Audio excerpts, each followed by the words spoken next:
5 ways to predict if you are going to go bald, and 5 ways to deal with it if you are. Hi, I'm Nick Shell.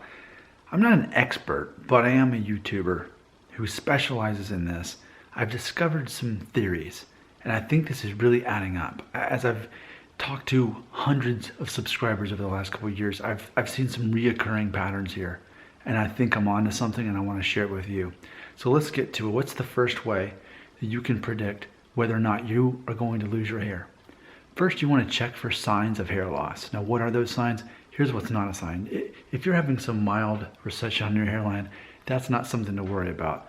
But what I would say to worry about is if you see some thinning spots maybe in the back of your hair, or even in the front of your hair, or it's a matter of looking at your hairline and you're looking for, if you've got a straight across hairline, you're good, because you can still have some of this recession on the temples, but if you're straight across, you're safe. If you've got more of a V shape, as long as you've still got 90-degree angles on both sides and you don't have any thinning, you're still good.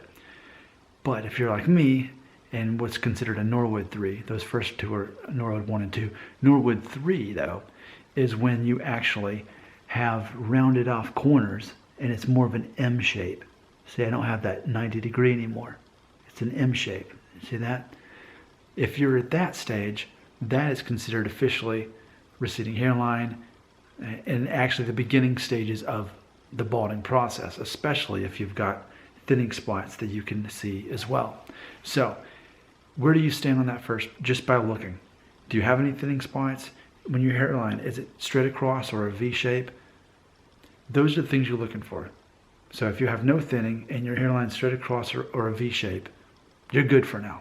That's one thing you can check off the list. But if you've already got the M shape that I've got, then that's one thing to consider, that you may be someone who goes bald sooner than later. That's number one. Number two is to look at a photo of yourself. Please know that I invented this theory. You won't find this anywhere else on the internet. Take a photo of yourself at 1 year old. Look at your hairline and look at your hair density. Now, I've made another video. Actually, I've made a couple of videos showing this, showing me at age 35 and my hairline and my hair density at age 1. They're the same. They're identical, because your hairline at age 1 is most likely a prediction of what your hairline will look like at age 35. It's not about how much hair you were born with, and it's not about how your hairline is going to look at age 20, but 35 is a magical age for hair loss, and I'm going to touch on that here in just a moment. But use that as a prediction. I figured this out because I knew that if you double a child's height at age 2, that's a great prediction of how tall they'll be as a full-grown adult. It worked for me. I'm 5'9", exactly as it was predicted according to my mom measuring me at age 2. It worked for my sister, my son. He'll be 5'8", according to the same predictions. It all adds up. So there's certain things you can predict based on even a child, how they're going to look as an adult. And I figured that out. So check out a 1 year old photo, not newborn, not 6 months, not a year and a half or 2. 1 year old, that's a projection of you at age 35. Moving on. Number 3, the third way to determine, you want to go back in time and think, when could you first grow a full beard? And by full beard, I mean, if you shave today, you wake up tomorrow and you've got stubble all the way across your chin, your jawline, your upper lip. You're going to have stubble going all the way across.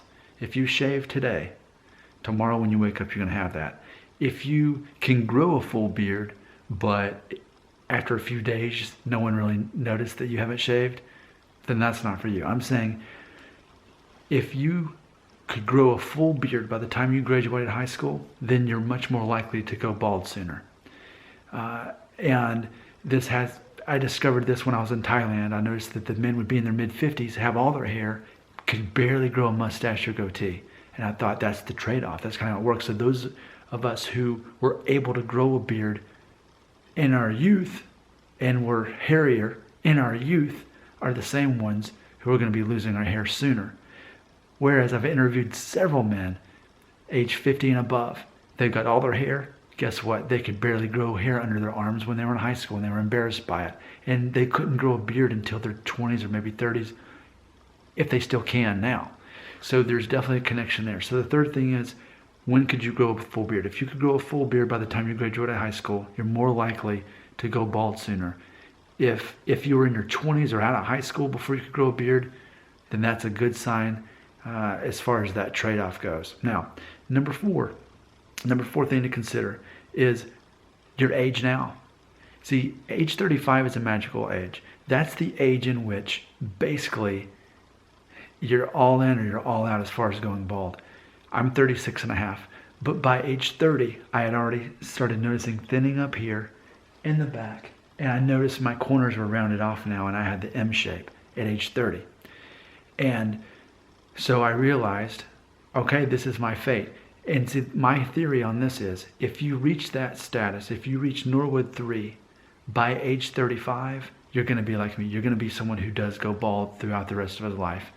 But if you can if you still naturally keep a Norwood 2 or 1 and no thinning by age 35, chances are you're still going to keep most of your hair for the rest of your life. So take that into consideration. It's all about age 35, which goes back to the photo of yourself at age 1 that predicts that. If you can keep a Norwood 1, which is straight across with some temple receding, or a Norwood 2, which is the V shape, and no thinning, and that's you at age 35, most likely you're going to keep most of your hair for most of your life. There are exceptions to all this. I say that all my theories are about 80% accurate. There's going to be exceptions to the rule. But it's a matter of checking through all 5 of these things and see where you stand. Okay, so that was number 4. Here's the last one. Accept that your race and your ethnicity increases or decreases your chance of balding. Now here's what I've discovered based on the countless either hundreds or countless interactions I've had with my subscribers on my YouTube channel. Men who are of European descent are most likely to go bald sooner, but grow a beard sooner. And also in the category of European, I've also found that men who are Jewish, Middle Eastern, or Indian also fall into that category. More likely to grow a beard sooner, but also more likely to lose their hair sooner. And on the opposite side of the spectrum, Asian men. If you're Asian, chances are you struggle to grow a full beard like this. But you're more likely to keep most of your hair. But a lot of us are mixed. I'm mixed ethnicities. I'm something like a quarter Central American, which is like Mayan Aztec, so that's basically Asian descent. However, most of me still, though, is the Jewish and the Middle Eastern and the Dutch and German. So most of my genes are in favor of me balding. Where do you stand if you're African descent? Based on my viewers, it looks like you're somewhere in the middle. It could kind of go either way for you as far as of African descent. But it's the European descent, Jewish, Middle Eastern, Indian. If you're somewhere in that family, you're more likely to be what I call balding and bearded. Now, let's wrap this video up by talking about 5 ways that you can try to do something about this. If you've went through this and realized, okay, I'm going to be the guy who's balding and bearded. The first thing is you can take a prescription drug to kind of maintain and slow down the hair loss. There's plenty of options out there. Number 2, you get a hair transplant. I'm sure they're cheaper and better than ever.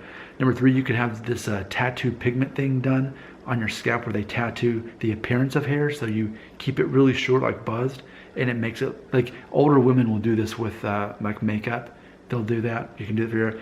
Number 4, you can try the natural approach. You can become a vegan like me. You can try rosemary and argan oil to kind of slow down the process naturally. Stop smoking if you do. Avoid stress. Those sort of things.